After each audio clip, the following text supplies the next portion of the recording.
Hey, it's Donnie from Coding Overload, and welcome to the first episode of the ScratchJr series. In this series, I plan to kind of go through basically from the basics to pretty much the end of the line for ScratchJr. This will not be as long as maybe the Tinker series, which if you haven't seen, there is a link in the description. This series will be quite quick since ScratchJr really does have a lot of limitations since it's really focused on your very, very young programmers. Now, for this series, I'm going to be using the ScratchJr for Windows and Mac, which if you don't know about that, it's an independent project to basically make ScratchJr work on your computer, which is really cool because it usually only works on phones, which can be kind of annoying. I mean, you can use tablets as well, but you know, when I'm planning out lessons, I like to use my computer. I used to use a Chrome plugin or a Chrome extension for this, but that extension had a lot of bugs and it would crash a lot, which means I would maybe sometimes lose projects, my students would lose projects, so it wasn't as nice. Now this is a really nice piece of software, doesn't crash, no bugs at all, and everything you do on here is going to work on the phone as well, so that's great. Now when you open it up, you're going to see this menu right here. There's nothing in the file except your exit. You have your settings, your help, and your home. So what we're going to do is go check out this real quick. And here you have your video where it'll kind of tell you a little about ScratchJr, which is very cool. And if you get out of that, you will see the main menu here. Now this main menu is where everything's going to happen. You can see my project I was working on here.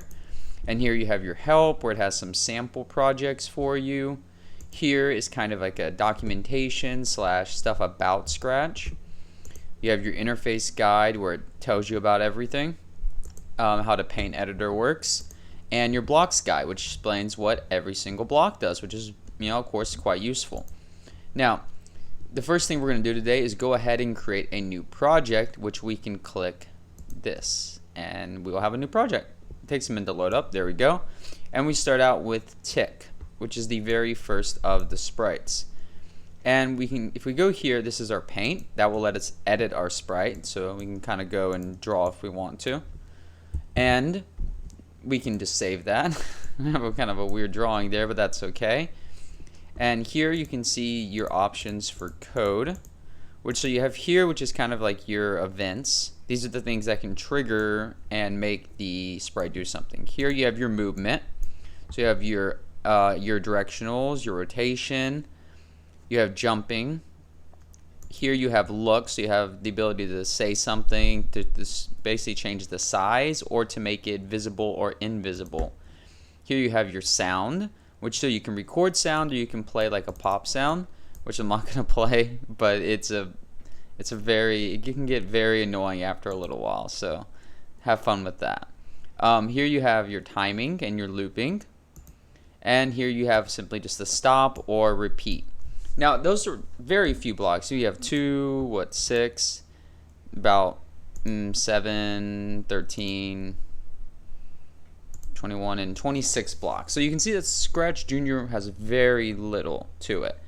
But that means it's actually quite easy for a student, you know, a very young student, to learn exactly what they can do in ScratchJr and not have to worry about not knowing what every single block does, right? Now here, you have a grid system, which will show you kind of where your sprite is. So if you take one step, you'll go to the next grid, and you can actually circle around. So if your sprite walks all the way, they will come back out here, which is really cool. So you have your blank spot here, and you have your grid here. The grid is super useful for ScratchJr. You know exactly how you're going to move. I really wish Scratch had something like that. It would be very useful. So that is your full screen. Very cool there. Right here is your backdrops. So you have all of these backdrops here. We'll just choose this one, the farm one, just for this example. Here you have a few other things, so you can kind of do some writing if you wanted, but I'm not too worried about that. We can type maybe just test, and you'll see you have it written on the screen now, right there. And you can erase it, and there you go. This will do some undo, and this is your green flag, of course. Now, when we click it, nothing happens because obviously we have no code here. So if we wanted to, we just use our when green flag starts, which notice how nothing here is written out. Nothing here has text, right? And that's because one of the ideas of ScratchJr is that programmers don't need to be able to read to do ScratchJr, which means you can teach this to students who have not really mastered reading in their native language without any major issues. That would be very difficult at Scratch because there's not as many icons. All the blocks just have text labels. I have taught this to students as young as 4, and they were actually able to, make a program that they wanted. They had an idea and they were able to code it. They may have needed some help, but not as much as you would think. ScratchJr is a really well-designed program. So we can move 1 here, or we can move maybe 10. And notice that you use this numpad right here, which on a computer isn't as convenient because it's easier to type, but on a phone it's really useful. Now notice how we move 10 there. Notice how it reset itself. You see that? You don't have to do any resetting when you do ScratchJr like you do in Scratch. So a lot of things have been simplified to make it easier for students to grasp how to start coding in ScratchJr. Now let's try a little rotation here. Try that block out. And you'll see he tilts a little, right? But watch, rotation resets too. So everything kind of resets. That's really nice. And you can also do that to reset it on your own. We can go here and we can talk about these 3 things. So if I click this, notice it doesn't do anything, right? If I click this, it gets much bigger. But that resets it to normal. So because if you do this, now watch, when I run the program, he doesn't get bigger. It doesn't reset the size, right? So that can be used to experiment with the size until you find the size you want. So you actually don't need to run that in the code. You can just click it, until it's the size you want. But maybe you mess up. Maybe you click too many times and you get something like that. You don't want that. So you go ahead and you just reset it, right? And it kind of does that. Now you can actually do that for you can use this for some very cool animations. Notice how that worked. I'm going to go to 10 here and just run that code. And if you were to do something like this, you could actually get a pretty cool animation.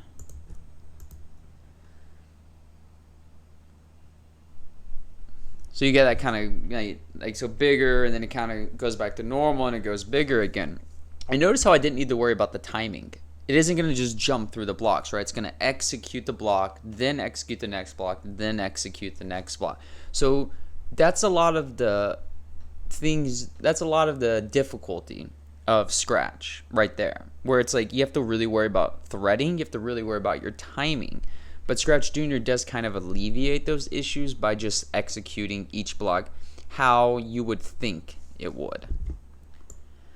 Now for this series, the first episode we're not going to do much more. It's kind of just about how you use Scratch, how you use ScratchJr, and how you can kind of interact with it. But the next episode is where we're going to start talking about our looping, because that's one of the more important things about it. But we will take a quick look. So this right here is a very interesting block. Notice how everything's happening much faster now, right? And that's obviously because this block speeds up your program or slows down your program. And of course the middle option is your normal. And that is working exactly how it was previously. Now that is going to be all for our first episode, and I hope you come back for episode 2. And in that episode we're going to talk about, like I mentioned, we're going to talk about kind of the control blocks here, but we're also going to talk in a little more detail about the talking block and how to add extra sprites and your backdrops. And the third episode I plan to get into more custom sprite design. Thank you for watching. I hope you learned something from this.